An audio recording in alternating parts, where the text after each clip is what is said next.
दोस्तों, स्वागत है आपका आज के मुख्य समाचारों में। जी हाँ दोस्तों, आपको यहाँ पर देखने को मिलेंगी सुबह से लेकर शाम तक की तमाम बड़ी खबरें मुख्य समाचार ब्रेकिंग न्यूज अपडेट्स के रूप में। तो चलिए दोस्तों, जान लेते हैं आज की पहली बड़ी खबर।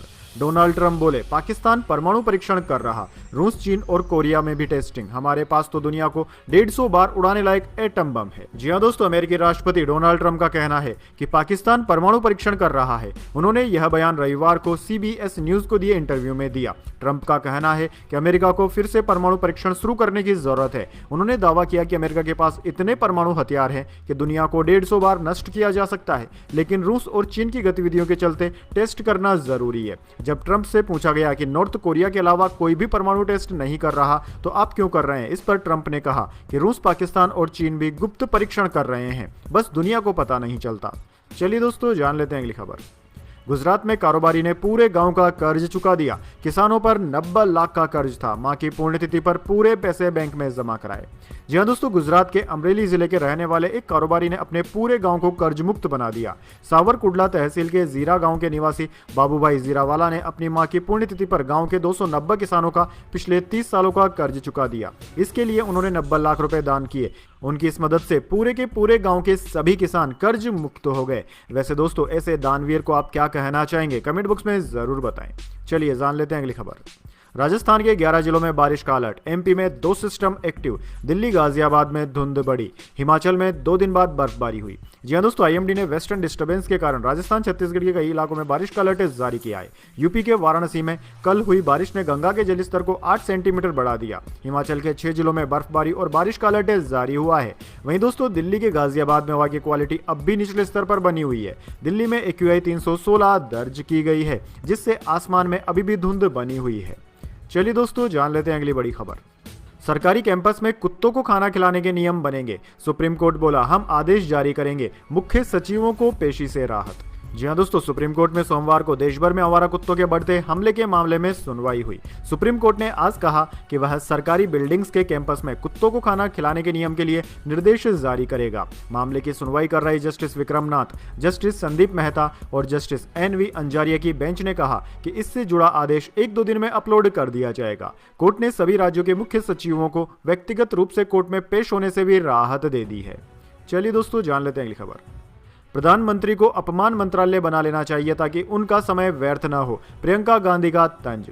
जी हां दोस्तों, बिहार चुनाव के बीच में कांग्रेस महासचिव प्रियंका गांधी वाड्रा ने सोमवार को प्रधानमंत्री मोदी पर कटाक्ष करते हुए कहा कि उन्हें अलग से एक अपमान मंत्रालय बना लेना चाहिए ताकि वह बार बार अपमान की सूचियां बनाने में जो समय बर्बाद करते हैं वो न करें। उन्होंने बिहार के सहरसा जिले के सोनबरसा में एक चुनावी सभा को संबोधित करते हुए यह दावा किया कि प्रधानमंत्री चुनावी सभाओं में काम की बात नहीं बल्कि विपक्षी दलों पर अपमान करने के आरोप लगाते हैं। प्रियंका गांधी का कहना है कि बिहार की सरकार मुख्यमंत्री नीतीश कुमार नहीं बल्कि केंद्र सरकार चला रही है। चलिए दोस्तों, जान लेते हैं अगली खबर। सोना 343 रुपए महंगा होकर 1.21 लाख पर पहुंचा। इस साल गोल्ड की कीमत 44,951 रुपए बढ़ चुकी है। चांदी आज 535 रुपए बढ़कर 1.5 लाख रुपए प्रति किलोग्राम पर बिक रही। जी हां दोस्तों, सोने और चांदी के दाम में आज तेजी देखने को मिली। Indian bullion and jeweller association के अनुसार 10 ग्राम सोना 343 रुपए बढ़कर 1,21,113 रुपए पर पहुंच गया। इससे पहले सोने की कीमत 1,20,770 रुपए प्रति 10 ग्राम थी। वहीं दोस्तों, चांदी 535 रुपए बढ़कर 1,49,660 रुपए प्रति किलोग्राम पर पहुंच गई है। इससे पहले इसकी कीमत 1,49,125 रुपए प्रति किलोग्राम पर थी। वहीं दोस्तों, कैरेट के हिसाब से सोने की कीमतों की बात करें तो आज 14 कैरेट सोने की कीमत 70,851 रुपए, 18 कैरेट सोने की कीमत 90,835 रुपए प्रति 10 ग्राम, जबकि 22 कैरेट सोने की कीमत 1,10,940 रुपए प्रति 10 ग्राम पर चल रही है। चलिए दोस्तों, जान लेते हैं अगली खबर। कांग्रेस ने छठ का अपमान किया ताकि RJD हारे। कटिहार में प्रधानमंत्री बोले, इनके पोस्टर से पुराने नेता गायब, पिता का नाम लेने में शर्म आती है। जी हां दोस्तों, प्रधानमंत्री मोदी ने सोमवार को कटिहार में जनसभा की। उन्होंने कहा कि आप RJD कांग्रेस के पोस्टर देखिए, इनकी पार्टी के पुराने नेताओं की तस्वीरें पोस्टर से गायब हैं। अपने पिता का नाम बोलने में इन्हें शर्म आती है। वो कौन सा पाप है जिसे RJD वालों को बिहार के नौजवानों से छिपाना पड़ रहा है। इन लोगों के पोस्टर से कांग्रेस लगभग गायब है। कांग्रेस के नामदार ने छठ महापर्व को इसलिए भी ड्रामा बताया ताकि बिहार के लोग राजद पर गुस्सा निकालें और राजद को पराजित करें। चलिए दोस्तों, जान लेते हैं अगली खबर। शराबी डंपर ड्राइवर ने सड़क पर बिछा दी 14 लाशें, 17 गाड़ियों को कुचला, कार मालिक से हुई थी कहासुनी, नशे में था। जी हाँ दोस्तों, जयपुर में तेज रफ्तार डंपर ने एक के बाद एक 17 गाड़ियों को लगातार टक्कर मार दी।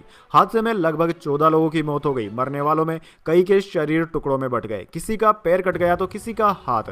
हादसे में 10 घायल हैं। 6 गंभीर घायलों को एसएमएस अस्पताल के ट्रॉमा सेंटर में भर्ती कराया गया है। पुलिस ने बताया कि हादसा सोमवार दोपहर हरमाड़ा के लोहा मंडी पर हुआ। दोपहर करीब 1 बजे एक डंपर लोहा मंडी पेट्रोल पंप की तरफ से रोड नंबर 14 से हाईवे पर चढ़ने के लिए जा रहा था। इस दौरान उसने गाड़ियों को टक्कर मार दी। लोगों ने डंपर ड्राइवर को मौके से पकड़ लिया। वह नशे में था। ड्राइवर कल्याण मीणा विराटनगर का रहने वाला है, जिसका हॉस्पिटल में इलाज चल रहा है। चलिए दोस्तों, जान लेते हैं अगली खबर। अनिल अंबानी की 3000 करोड़ की 40 प्रॉपर्टीज होंगी जब्त।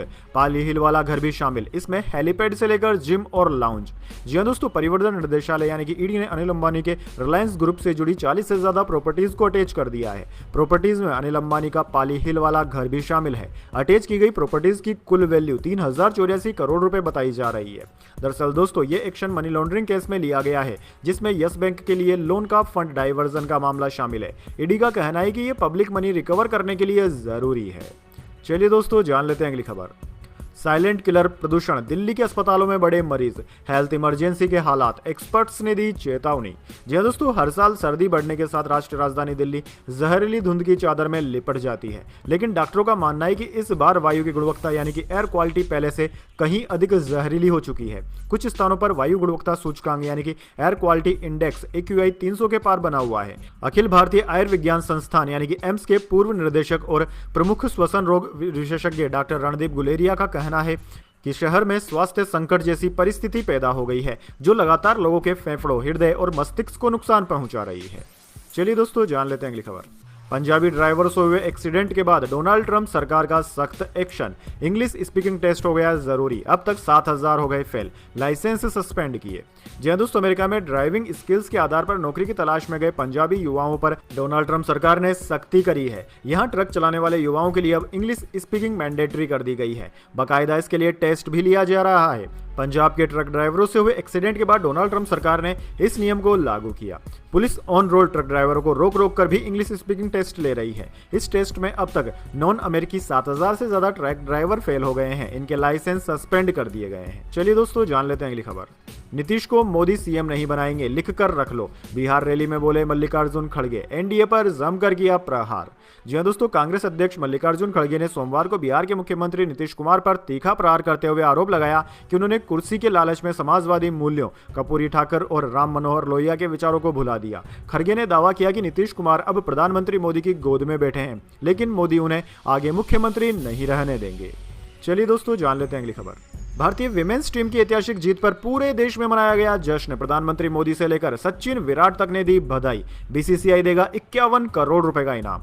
जी हां दोस्तों, भारतीय विमेंस टीम रविवार को मुंबई में खेले गए वनडे वर्ल्ड कप के फाइनल में साउथ अफ्रीका को हराकर पहली बार वर्ल्ड चैंपियन बनी। इस जीत के बाद पूरा देश खुशी से झूम उठा। वहीं प्रधानमंत्री मोदी से लेकर पूर्व खिलाड़ियों ने टीम को बधाई दी। दूसरी ओर इस जीत के बाद बीसीसीआई ने टीम को 51 करोड़ रुपए का इनाम देने का ऐलान कर दिया। यह राशि प्लेयर्स और कोच के साथ ही सपोर्ट स्टाफ में बांटी जाएगी। वहीं दोस्तों, ऐतिहासिक जीत के बाद प्रधानमंत्री मोदी ने लिखा कि आईसीसी विमेंस वर्ल्ड कप 2025 के फाइनल में भारतीय टीम की शानदार जीत। फाइनल में उनका प्रदर्शन अद्भुत कौशल और आत्मविश्वास से भरा था। टीम ने पूरे टूर्नामेंट में असाधारण टीम वर्क और दृढ़ता दिखाई। हमारी खिलाड़ियों को बधाई। यह ऐतिहासिक जीत भविष्य के चैंपियन खिलाड़ियों को खेलों में शामिल होने के लिए प्रेरित करेगी। चलिए दोस्तों, जान लेते हैं अगली खबर। हमारे सब्र का दोबारा इम्तिहान लिया गया तो कर देंगे तबाह। अफगानिस्तान के गृह मंत्री हक्कानी की पाकिस्तान को वार्निंग। जी हां दोस्तों, अफगानिस्तान के आंतरिक मंत्री खलीफा जराउद्दीन हक्कानी ने सोमवार को एक बार फिर पाकिस्तान को चेतावनी दी। उन्होंने यह भी कहा कि अभी अफगानिस्तान को और भी हथियारों की जरूरत है। किसी देश का नाम लिए बिना खलीफा सिराजुद्दीन हक्कानी ने कहा कि कुछ देश अपने हितों की रक्षा के लिए दूसरे देशों के क्षेत्र का उल्लंघन करते हैं। पाकिस्तान को चेतावनी देते हुए हक्कानी ने कहा कि यदि अफगानों के धैर्य और सहनशीलता की फिर से परीक्षा ली गई तो प्रतिक्रिया बहुत विनाशकारी होगी। चलिए दोस्तों, जान लेते हैं अगली खबर। प्रधानमंत्री मोदी बोले भारत तकनीक से बदलाव लाने का लीडर है। 1 लाख करोड़ की स्कीम लॉन्च की। कहा हमारे पास सबसे सफल डिजिटल पब्लिक इंफ्रास्ट्रक्चर है। जी हाँ दोस्तों, प्रधानमंत्री मोदी दिल्ली के बने भारत मंडपम में emerging science and technology innovation conclave ESTIC 2025 में शामिल होने पहुंचे। इस दौरान देश में research and development R&D ecosystem को बढ़ाने के लिए 1 लाख करोड़ रुपए की research development innovation RDI scheme fund launch की गई। प्रधानमंत्री मोदी ने कहा कि भारत अब केवल टेक्नोलॉजी का कंज्यूमर नहीं रह गया है, वह टेक्नोलॉजी के जरिए ट्रांसफॉर्मेशन का पायोनियर भी बन गया है। दुनिया का सफल डिजिटल पब्लिक इंफ्रास्ट्रक्चर भारत के पास ही है। चलिए दोस्तों, जान लेते हैं अगली खबर। बंदरों की टोली में बैठा दिया जाए तो अलग नजर भी नहीं आते, CM योगी के बयान पर अखिलेश यादव की प्रतिक्रिया। जी हां दोस्तों, बिहार विधानसभा चुनाव 2025 के प्रचार के दौरान मुख्यमंत्री योगी आदित्यनाथ ने एक ऐसा बयान दिया जो चर्चा का विषय बन गया। अब CM योगी के इस बयान पर समाजवादी पार्टी के मुखिया अखिलेश यादव की पहली प्रतिक्रिया भी सामने आ गई है। दरअसल दोस्तों, सपा चीफ अखिलेश यादव ने CM योगी के पप्पू, अप्पू और टप्पू वाले बयान के बाद X पर पोस्ट किया। अखिलेश यादव ने लिखा, रहस्यमय ड्रोन से थर्राया हापुड़, आधी रात गांव में आ गिरा 150 किलो का उड़ता ड्रोन कैमरा, पुलिस ने कब्जे में लिया। जी हां दोस्तों, उत्तर प्रदेश के हापुड़ जिले के थाना बाबूगढ़ क्षेत्र के गांव बाडली में देर रात एक बड़ा ड्रोन गिरने से गांव में अफरा तफरी मच गई। ग्रामीणों ने बताया कि उन्होंने रात के समय आकाश से ड्रोन को गिरते हुए देखा था। ड्रोन के गिरते ही लोग मौके पर पहुंचे और इसकी सूचना पुलिस को दी। सूचना मिलते ही बाबूगढ़ थाने की पुलिस और फोरेंसिक टीम मौके पर पहुंची और ड्रोन की जांच शुरू की। पुलिस ने तुरंत पूरे इलाके को घेर लिया ताकि कोई ग्रामीण ड्रोन के पास न जा सके। फोरेंसिक टीम ड्रोन के मलबे की बारीकी से जांच कर रही है ताकि यह पता लगाया जा सके कि यह ड्रोन किसका है और कहां से आया है। चलिए दोस्तों, जान लेते हैं अगली खबर। रतन टाटा के करीबी रहे मेहल मिस्त्री ने केविएट दाखिल किया। टाटा ट्रस्ट से हटाए गए थे, अब चैरिटी कमिश्नर से सुनवाई की मांग की। जी हां दोस्तों, रतन टाटा के करीबी रहे मेहल मिस्त्री को टाटा ट्रस्ट से बाहर करने के फैसले के बाद अब कानूनी लड़ाई शुरू हो गई है। मेहली ने महाराष्ट्र चैरिटी कमिश्नर के पास केविएट दाखिल किया है। इस केविएट में उन्होंने मांग की है कि ट्रस्ट बोर्ड में कोई बदलाव करने से पहले उन्हें सुनवाई का मौका दिया जाए। उनका टर्म 28 अक्टूबर को खत्म हो गया था और बहुमत ट्रस्टीज ने रिन्यूअल नहीं किया। चलिए दोस्तों, जान लेते हैं अगली खबर। गोविंदा के एक्स्ट्रा मैरिटल अफेयर की खबर पर बोली सुनीता, कहा जब तक रंगे हाथ न पकड़ लूं कुछ नहीं कहूंगी, ये उम्र नहीं होती यह करने की। जी हां दोस्तों, कुछ महीनों पहले ही गोविंदा और सुनीता आहूजा तलाक की खबरों के लिए सुर्खियों में आए थे। तब रिपोर्ट्स थी कि गोविंदा का मराठी एक्ट्रेस से अफेयर है जो उनके तलाक की वजह बन रहा है। अब लंबे समय के बाद सुनीता ने गोविंदा के एक्स्ट्रा मैरिटल अफेयर की खबरों पर रिएक्शन दिया। पारस छाबड़ा ने पॉडकास्ट आबरा का डाबरा शो में सुनीता से पूछा कि अगर आप गोविंदा से बचपन से प्यार करती हैं तो ऐसा क्यों सुनने में आता है कि आप अलग हो गए हैं या आपस में लड़ाई चल रही है। इसके जवाब में सुनीता आहूजा ने कहा कि मैंने 10 बार बोला मीडिया को कि सुना मैंने भी है, लेकिन मैं जब तक अपनी आंखों से ना देख लूं या मैं गोविंदा को रंगे हाथ ना पकड़ लूं मैं कुछ डिक्लेयर नहीं कर सकती। चलिए दोस्तों, जान लेते हैं अगली बड़ी खबर। पुणे में आदमखोर तेंदुए का आतंक, 15 दिन में 3 लोगों की जान ली, गोली मारने के आदेश। जी हां दोस्तों, महाराष्ट्र के पुणे जिले के थिरूर तालुका के पिपरखेड़ा में रविवार दोपहर एक दिल दहलाने वाली घटना हो गई जब तेंदुए के हमले में 13 वर्षीय बच्चे की मौत हो गई। मृतक बच्चे का नाम रोहन विलास बोबे है। दोस्तों, महज 15 दिन के भीतर इस एरिया के 2 बच्चों और एक बुजुर्ग महिला को इसी तरह के हमले में जान से हाथ धोना पड़ा। लगातार हो रही घटनाओं से ग्रामीणों में भारी आक्रोश है। विरोध में आज ग्रामीणों ने पुणे नासिक एक्सप्रेसवे को जाम कर दिया। रविवार दोपहर करीब 3:45 बजे आंबेवाड़ी गांव में रोहन अपने घर के पास खेत में था, तभी उस पर तेंदुए ने अचानक हमला कर दिया। दोस्तों, इस घटना के बाद गुस्साए ग्रामीणों ने वन विभाग के वाहन में तोड़फोड़ कर उसे आग के हवाले कर दिया। वन विभाग के दफ्तर को भी ग्रामीणों ने फूंक दिया। बाद में बड़ी संख्या में पुलिस बल मौके पर पहुंची और हालात पर काबू पाया गया। फिलहाल पूरे इलाके में तनाव का माहौल है। ग्रामीणों का कहना है कि उन्हें तेंदुए के भय से मुक्ति चाहिए। अब तक कोई ठोस कार्रवाई नहीं हुई जिस वजह से उन्हें प्रदर्शन करना पड़ रहा है। ग्रामीणों के भारी रोष के बाद वन विभाग ने आदमखोर तेंदुए को मारने के आदेश दे दिए हैं। इलाके में 25 पिंजरे लगाए गए हैं। ट्रैप कैमरा और ड्रोन से भी तेंदुए की तलाश की जा रही है। शूटरों को भी बुलाया गया है। तो दोस्तों, यह थी आज की तमाम बड़ी खबरें। इसके बाद दोस्तों बारी आती है आज के माइंड क्यूज क्वेश्चन की। तो दोस्तों, आज का सवाल आपकी स्क्रीन पर आ चुका है। भारत ने T20 और ODI क्रिकेट में कुल मिलाकर कितने वर्ल्ड कप जीते हैं? जी हां दोस्तों, आप जानते हैं कि भारत ने अब तक T20 और ODI में दोनों में मिलाकर कितने वर्ल्ड कप ट्रॉफीज जीती हैं? तो जल्दी से कमेंट बॉक्स में वह संख्या लिख दीजिए। अगर दोस्तों आपका जवाब होता है एकदम सही और आप चले जाते हैं लकी विजेता के रूप में, तो आपको मिल सकता है एक सरप्राइज गिफ्ट हमारे यूट्यूब चैनल की ओर से। कैसा लगा वीडियो को लाइक कमेंट और सब्सक्राइब करिए और ऐसे वीडियो देखने के लिए सब्सक्राइब करिए। कल वीडियो मिलेगा।